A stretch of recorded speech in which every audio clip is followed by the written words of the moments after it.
Dear student, मैं दीपक वर्मा आप सभी लोगों का अपने YouTube channel interactive physics by Deepak Verma में स्वागत करता हूं। आज का टॉपिक बोर्ड लेवल का ये कुछ मैं न्यूमेरिकल कराऊंगा जो कि प्रिज्म पे बेस्ड है और अक्सर पूछे जाते हैं, जो कि सबसे ज़्यादा इम्पोर्टेंट है। प्रिज्म में ज़्यादा कुछ हमें करना नहीं है और प्रिज्म के कंसेप्ट को अगर समझ में आ गया हो तो प्रिज्म के ये न्यूमेरिकल बहुत ज़्यादा ईजी हो जाते हैं और हमारे लिए काफ़ी स्कोरिंग होते हैं। तो आप लोग हेडिंग लगाइएगा, numerical based on prism. Numerical based on prism, यानी कि आज हम प्रिज्म के कुछ न्यूमेरिकल को हम अप्लाई करेंगे और उनको सॉल्व करेंगे। तो कौन कौन से न्यूमेरिकल हैं? बेसिकली प्रिज्म में जो न्यूमेरिकल बच्चों पूछा जाता है वो पूछा जाता है मिनिमम एंगल ऑफ डेविएशन पे, कि अल्पतम विचलन कोण कितना है वह आप कैलकुलेट कीजिए। एक बार में बस आपको फंडा समझना है, एक कंसेप्ट समझना है, उसके बाद में आप बहुत आसानी के साथ में न्यूमेरिकल को सॉल्व कर सकते हैं। तो पहला न्यूमेरिकल जो है बच्चों वो कह रहा है, पहले न्यूमेरिकल में यदि किसी पतले प्रिज्म का कोण 5 डिग्री है तथा प्रिज्म के पदार्थ का अपवर्तनांक 1.62 है, यानी कि प्रिज्म बनाइए, प्रिज्म का जो कोण दे रहा है वो आपको दे रहा है एंगल ए, यानी कि एंगल ये जो एंगल रहता है उसको हम बोलते हैं प्रिज्म का कोण। और जो प्रिज्म का कोण कह रहा है वो कह रहा है 5 डिग्री है, यानी कि ये जो प्रिज्म है इसका एंगल दे रहा है 5 डिग्री।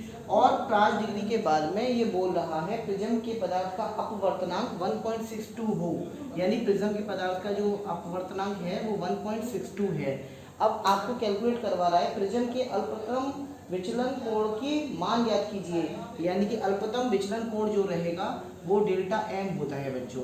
अब डेल्टा एम आपसे पूछा है, अब डेल्टा एम कैसे निकालेंगे बच्चों? तो डेल्टा एम के लिए केवल आपको सिंपल एक फॉर्मूला लगाना है, एन माइनस 1 मल्टीप्लाई बाय ए। और जब बच्चों याद रखना है ये जो एंगल निकलता है वो एंगल निकलता है डिग्री में, क्योंकि यहाँ पर आपको ए दिया हुआ है डिग्री में। अगर ए रेडियन में दे रहा हो आंसर निकलेगा रेडियन में। तो बच्चों ये क्वांटिटी होती है, एन कितना दे रहा है आपके सामने 1.62 माइनस 1 मल्टीप्लाई बाय ए, यानी कि 5 डिग्री। तो आंसर जो अल्पतम विचलन कोण आएगा आपका वो भी डिग्री में ही आएगा, यानी कि आपने सॉल्व किया 1.62 माइनस 1, ये निकल के आएगा 0.62 मल्टीप्लाई बाय 5।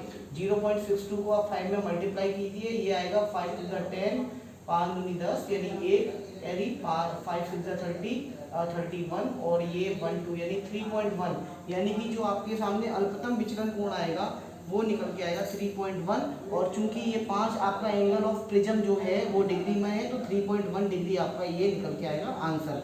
यानी कहने का मतलब ये है, अगर प्रिज्म का जो एंगल ऑफ प्रिज्म दिया हुआ है और आपके सामने उसका माध्यम दिया हुआ है एन, और ये क्योंकि ग्लास से मिलकर बना हुआ है, कांच के टुकड़े का बना होता है प्रिज्म, तो यहाँ पर जो मिनिमम अल्पतम कोण निकलेगा, मिनिमम एंगल ऑफ डेविएशन निकलेगा, वो कितना होगा? यहाँ पर 3.1 डिग्री होगा। बस आपको सिंपल एक फॉर्मूला लगाना है, delta M is equal to N minus 1 into A. हम नोट्सों में लास्ट वीडियो में हम आपको इसको एक्सप्लेन कर चुके हैं। चलिए एक और न्यूमेरिकल लगाते हैं इसी बेस्ड पे। एक दूसरा न्यूमेरिकल है जो कि यूपी बोर्ड 2011 में पूछा गया था, कि यदि किसी प्रिज्म का न्यूनतम विचलन कोण 40 डिग्री मापा गया है। अब नेक्स्ट क्वेश्चन में आपने इसमें घुमा दिया है, ये प्रिज्म है आपके सामने और इस प्रिज्म में अब न्यूनतम विचलन कोण दे रहा है, ठीक है। तो ये प्रिज्म का तो बेसिकली एंगल रहता है, इसको हम प्रिज्म का कोण बोलते हैं, और न्यूनतम जो विचलन कोण दे रहा है डेल्टा मिनिमम या डेल्टा एम, ये बोल रहा है 40 डिग्री नापा गया है। चलिए भैया ये ले दिया अपने 40 डिग्री। अब बोला प्रिज्म का कोण 60 डिग्री है, यानी ये जो एंगल बनता है ये एंगल ए दे रहा है 60 डिग्री, यानी आप बोल सकते हैं प्रिज्म का कोण जो आपके सामने है वो बोल रहा है 60 डिग्री। तो प्रिज्म के पदार्थ का अपवर्तनांक क्या होगा? यानी कि प्रिज्म के पदार्थ का अपवर्तनांक एन आपसे पूछा है।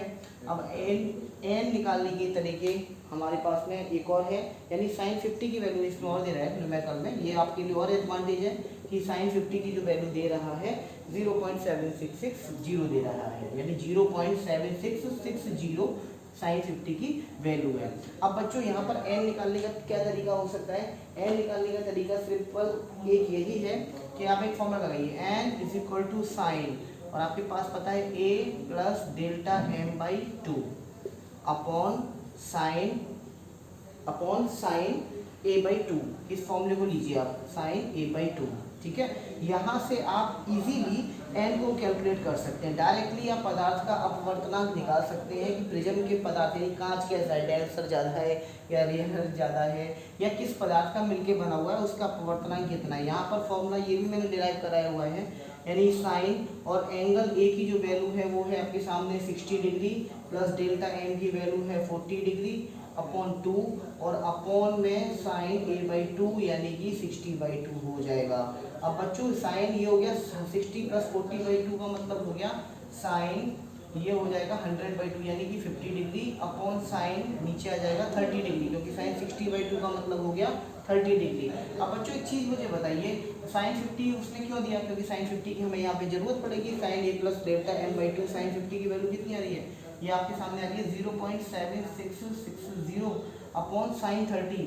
साइन 30 की वैल्यू आप जानते हैं 1/2 या 0.5 लगाइएगा। आपको इसको सॉल्व करना है। इसको सॉल्व करने के लिए कई तरीके हैं। आप इसका मैं आपको आंसर बता देता हूँ। इसका आंसर जो आ रहा है वह आ रहा है 1.532। इसको आप सॉल्व कर लीजिएगा, क्योंकि देखिए ये दशमलव से ये हटेगा, यहाँ पे क्या 10 आएगा, ये 10 की पावर 4 आया, 1 2 3 4, ये 2 0 से ये 2 0 कैंसिल आउट हुआ। अब आपके सामने 500 को डिवाइड करना है 766 में, तो अब आप कर सकते हैं, सिंपल सी बात है। क्योंकि बहुत से बच्चे कैलकुलेशन से घबरा जाते हैं, तो वो मैं बता देता हूँ। ये 2 बचेगा, पॉइंट लगाएंगे 0, यानी कि अब ये फिर से 5 टाइम जाएगा, 5 5 25 है ना। ये बचेगा 100, 0.0 है यानी 4, यानी कि लगभग 1.54 यानी 1.532 दिया है। अब 1.54 आप इसे बोल सकते हैं। तो कहने का मतलब ये है बच्चों कि यहाँ पर 500 0.7660 अपॉन 0.5, यानी कि आपने यहाँ पॉइंट हटाया 1 2 3 4 1 2 3 4, कोई मिस्टेक तो नहीं हुआ है, देख लीजिएगा। 100 500 यहाँ 766 यानी 5 1 500 66 बचा, और यहाँ पे 2 कैरी, ठीक है।